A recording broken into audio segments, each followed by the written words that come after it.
Fish and chips are such a quick, easy go-to meal. Whether for lunch or dinner, it's always satisfying. In this video, I'm going to show you how simple it is to shallow fry your fish. And of course, we're going to serve these up with some fries. Dust it with none other than my favorite Old Bay seasoning. I cannot wait to show you how to recreate this at home using your Blackstone.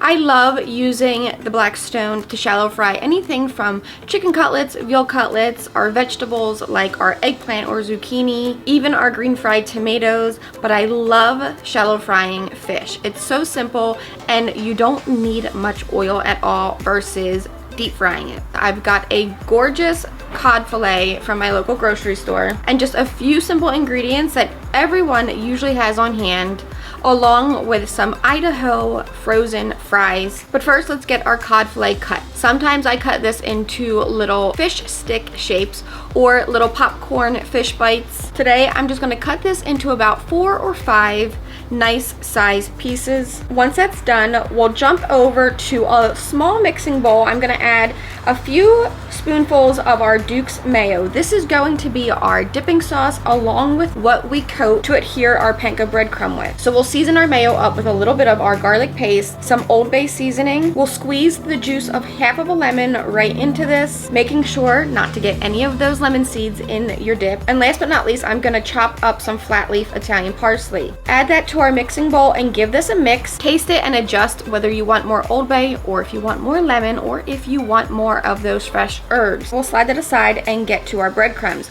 I'm using plain panko breadcrumbs. I'm gonna spread these over a medium-sized tray just to make working with this nice and easy. I'm gonna steal a little bit of our dipping sauce, put this into a separate bowl, and using a brush or your hands or a spoon, whatever you'd like, brush each piece of fish with some of our mixture. This not only will flavor our cod, but this is what is going to help that panko stick and adhere to each piece of fish. As you get these coated, you'll drop them into your panko breadcrumb using your hands to really press firmly to get those breadcrumbs to adhere to your fish. We'll jump over to our Blackstone, which I have had my Blackstone air fryer drawers preheating. We're gonna drop down our Idaho French fries and allow those to begin to air fry.